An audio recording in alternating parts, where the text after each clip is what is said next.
नमस्कार साथियों।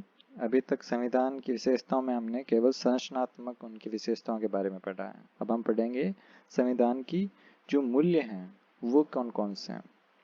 देखिए, मूल्यात्मक विशेषताओं में सबसे खास है कि ये संविधान कठोर और लचीलापन का समन्वय है। तो इसका क्या मतलब हुआ कि देखो, ये इस संविधान के जो उपबंध हैं, जो इस संविधान में लिखा गया है, जो संविधान सभा ने ये बनाया है, क्या इसे चेंज किया जा सकता है या नहीं, क्या इसे समय के साथ में चेंज कर सकते हैं या नहीं।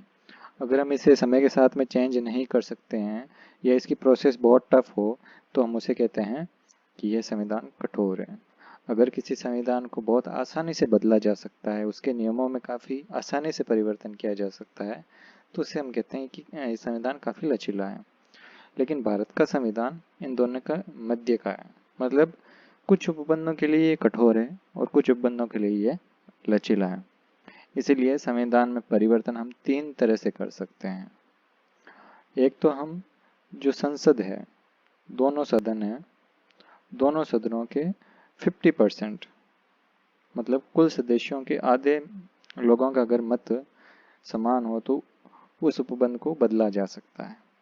और कुछ विषय ऐसे हैं जिनमें दोनों सदनों का बहुमत जरूरी है। बहुमत नहीं, विशेष बहुमत जरूरी है, यानी कि 2/3 मेंबर्स उस पर साइन करें या उस पर एग्री हो, तब ही वो एक्ट परिवर्तन हो सकता है या एक्ट लागू हो सकता है।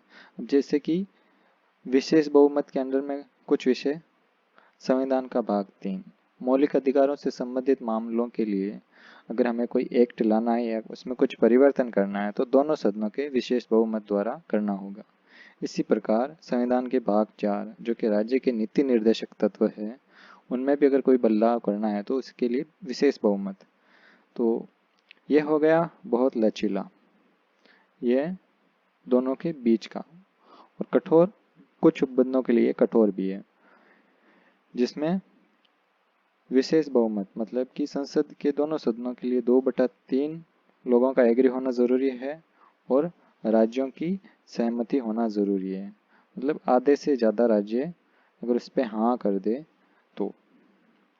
इसके लिए देखिए, एक तो अनुच्छेद 54, 55 जैसे कि राष्ट्रपति का निर्वाचन और निर्वाचन प्रक्रिया से संबंधित अगर कुछ चेंजेस करना है तो उसके लिए विशेष बहुमत और राज्यों की सहमति भी लेना ज़रूरी है। इसके अलावा कुछ उदाहरण हैं अनुच्छेद 75 और 162, यानी कि संघ और राज्य की कार्यपालिका शक्ति से संबंधित अगर कुछ चेंजेस करना है तो भी यही टर्म लागू होगी। इस प्रकार भाग 5 और अध्याय 4, भाग 5 का अध्याय 4 सर्वोच्च न्यायालय से संबंधित है। इसके लिए राज्यों की सहमति भी जरूरी है। इस कारण ये संघ को बराबर में बांटता है कि राज्यों की भी भागीदारी है संविधान के परिवर्तन करने में।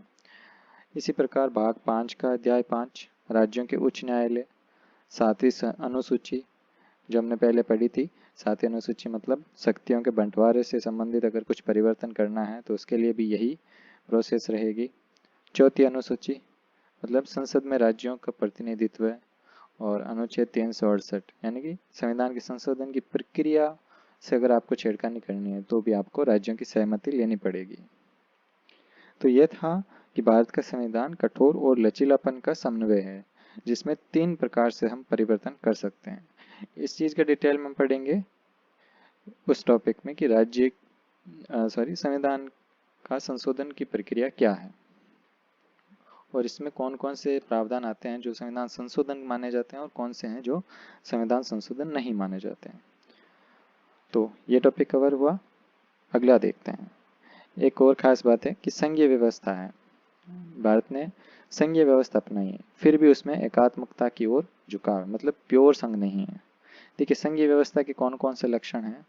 संविधान की सर्वोच्चता, कि संविधान ही सबसे बड़ा है, ना कि कोई केंद्र सरकार या राज्य सरकार।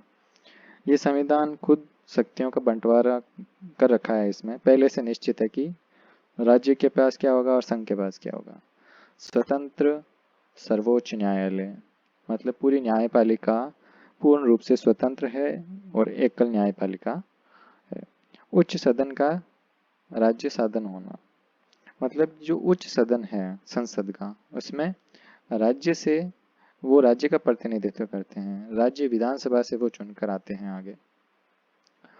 देखिए संघ का एक बेसिक कंसेप्ट है कि ये मान लीजिए कोई देश है और इसका कुछ हिस्सा डायरेक्ट सेंट्रल सरकार के द्वारा चलाया जाता है और प्रशासनिक और राजनीतिक व्यवस्था को कुछ इस प्रकार बनाया जाता है कि इस बड़े क्षेत्र पर आसानी से शासन किया जा सके। तो इसमें शक्तियों को बांट दिया जाता है कुछ एक भागों में अलग अलग, जिसे हम स्टेट्स कहते हैं। तो केंद्र सरकार है जो इन सब पर गिनी जाती है, ये सबके ऊपर है, और राज्य खुद स्वायत्त है खुद के मामलों में। अब जो ये सबसे ऊपर है, ये वाली चीज है एकात्मकता की ओर झुकाव। अगर प्योर संघ होता है वो क्या होता है कि ये स्टेट बराबर है, ये स्टेट भी बराबर है और सेंट्रल भी इन्हीं के बराबर है, किसी को विशेष पावर नहीं है। लेकिन भारत में सेंट्रल को थोड़े विशेष पावर है, जैसे कि और कुछ व्यवस्थाएं भी है जो इस चीज को बताती है कि भारत में प्योर संघ ना होकर ये एकात्मकता की ओर झुकाव है। जैसे कि एक हरी नागरिकता, शक्तियों के बंटवारा संविधान में दे रखा है, लेकिन उसमें केंद्र सरकार और राज्य सूचियों को तो बना रखा है, इसमें भी ज़्यादा प्रायोरिटी किसको दे रखी है, केंद्र सरकार। और जो अवशिष्ट शक्तियां हैं वो भी केंद्र सरकार को, मतलब जिनको अभी तक डिफाइन नहीं किया कि इन सब्जेक्ट पर भी कानून बन सकते हैं क्या, उन पर भी अगर फ्यूचर में नया विषय आता है तो उस पर केंद्र सरकार ही कानून बनाएगी। आपात उपबंध है वो केंद्र सरकार को विशेष पावर देते हैं। इसी के साथ एकीकृत न्याय व्यवस्था। देखिए स्वतंत्र सर्वोच्च न्यायालय होना संघ व्यवस्था का लक्षण है, किसमें ये केंद्र का नहीं और ना ही राज्य के अंडर में काम करता है। लेकिन एकीकृत न्याय व्यवस्था ये एकात्मकता की ओर झुकाव दर्शाता है। अखिल भारतीय सेवाएं लोक सेवाएं यानी यूपीएससी, राज्यपालों की केंद्र द्वारा नियुक्ति और निर्वाचन के लिए एक ही केंद्रीय निर्वाचन आयोग, राज्यों के बीच मतभेदों का केंद्र द्वारा निवारण और राज्यसभा में समान प्रतिनिधित्व सभी राज्यों का, केंद्र सरकार द्वारा राज्य की सीमाओं का नाम में परिवर्तन।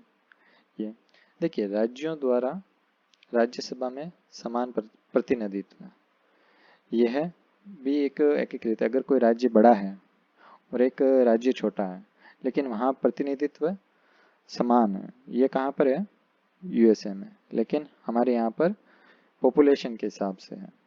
परिवर्तनशील संविधान, हमारा संविधान अभी हमने जो पढ़ा है कि कठोर और दोनों के बीच का है। योजना आयोग द्वारा नियोजित विकास, अब योजना आयोग रहा नहीं है तो इसकी जगह क्या है, नीति आयोग, और वो काफ़ी सहकारी सरकार की तरफ है, तो इसे हम संघात्मक ही मान सकते हैं।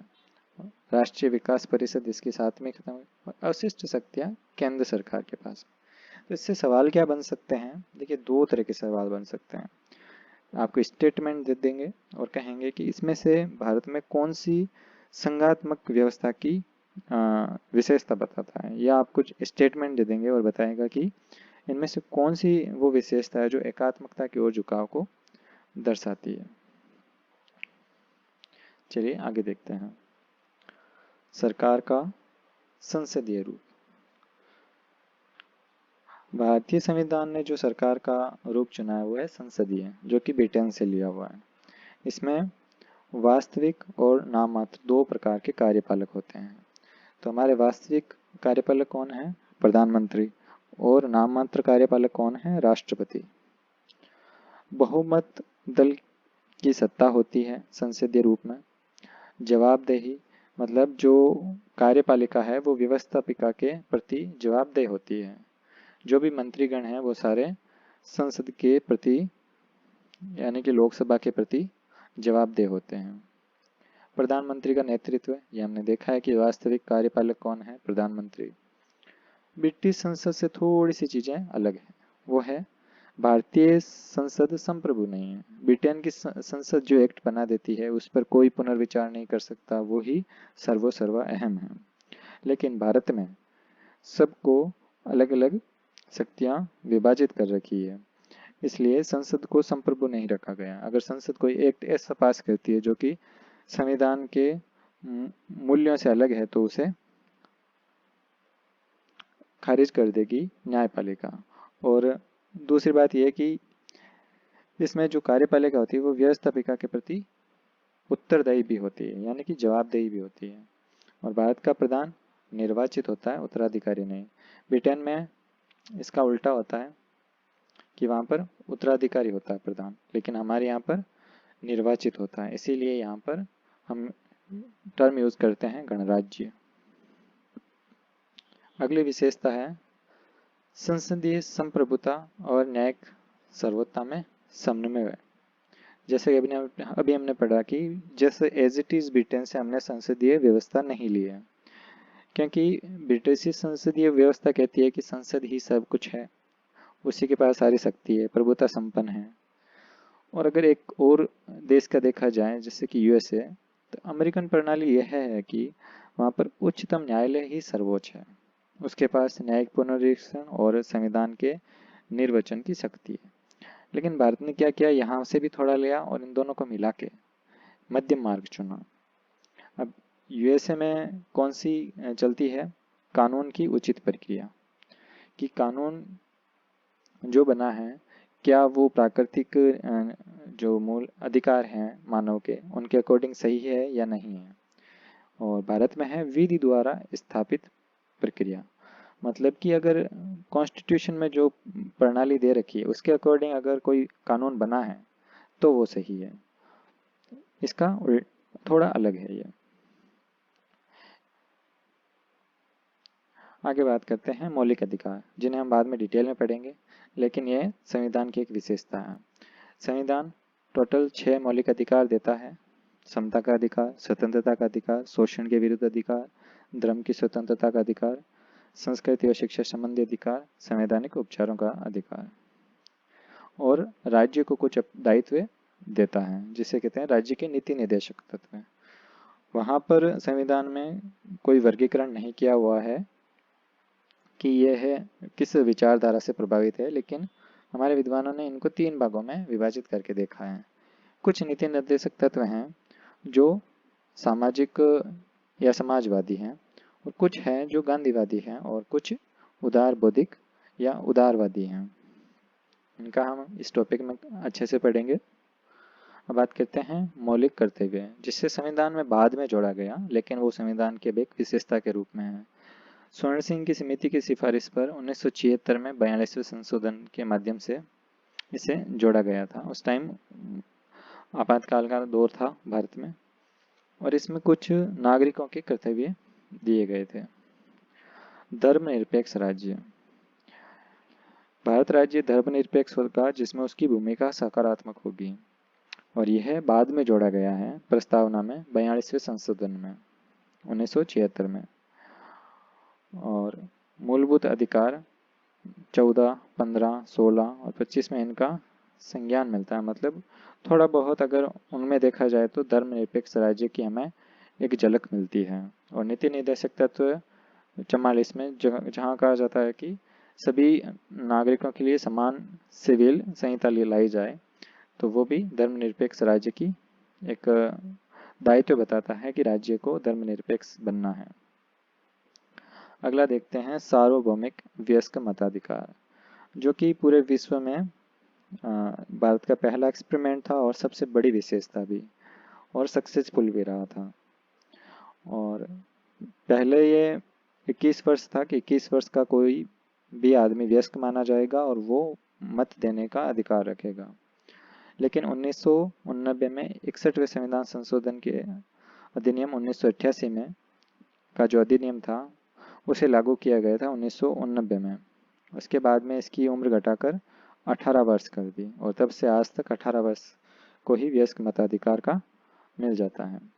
और देखिए अन्य देशों की अगर बात करें तो महिलाओं को प्रतिनिधित्व कब कब मिला, 1920 में अमेरिका में महिलाओं को मिला, ब्रिटेन में 1928 में, रूस में 1936, फ्रांस में 45, और इटली में भारत की आज़ादी के बाद में 1948, और स्विट्जरलैंड में तो अभी आज़ादी और संविधान निर्माण के ही बाद में 1971 में मिला था। लेकिन भारत का संविधान 26 जनवरी 1950 को लागू हुआ था, और यह उसी समय से लागू हो गया।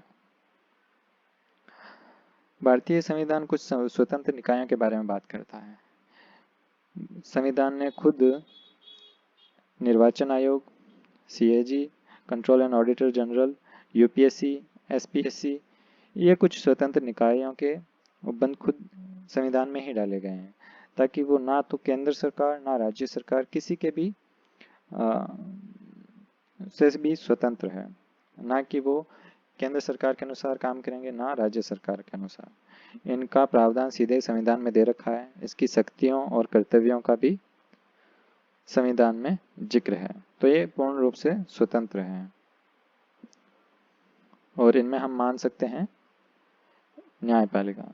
लेकिन न्यायपालिका सरकार का अंग है, लेकिन सरकार से भिन्न ये कुछ चीजें हैं जो स्वतंत्र निकाय के रूप में कार्य करती हैं। अब बात करते हैं आपातकालीन प्रावधान। तो यह आपातकाल 352 के तहत पूरे राष्ट्र पर आपातकाल घोषणा की जा सकती है। अगर किसी स्टेट में संवैधानिक रूप से काम नहीं हो रहा है तो वहाँ पर भी शासन को फेल करके वहाँ पर भी राज्य में राष्ट्रपति शासन लगाया जा सकता है और वित्तीय संकटों के कारण भी आपातकाल लगाया जा सकता है, वो है 360 के कारण। इसे हम अलग लेक्चर में कवर करेंगे, लेकिन अभी देखते हैं संविधान की सारी विशेषताएं। त्रिस्तरीय सरकार, मूल रूप से तो 2 स्तर की सरकार ही थी संविधान में, लेकिन 1992 में संशोधन करके भाग 9 जोड़ा गया और अनुसूचियां 2 जोड़ी गई और अब हो गई है 3 स्तर सरकार। एक तो केंद्र सरकार, राज्य सरकार और स्थानीय शासन। अब देखते हैं अगला, सहकारी समितियां। ये सबसे अभी रिसेंटली जोड़ी गई है 97वें संविधान संशोधन अधिनियम 2011 में इसका प्रावधान जोड़ा गया। मौलिक अधिकार अनुच्छेद 19 भी कहता है कि आदमी को संघ बनाने की स्वतंत्रता है और नीति निर्देशक सिद्धांत 43(6) भी कहता है कि सहकारी समितियां राज्य की ओर से बनाई जानी चाहिए और भाग 9(ख) में इसे जोड़ा गया।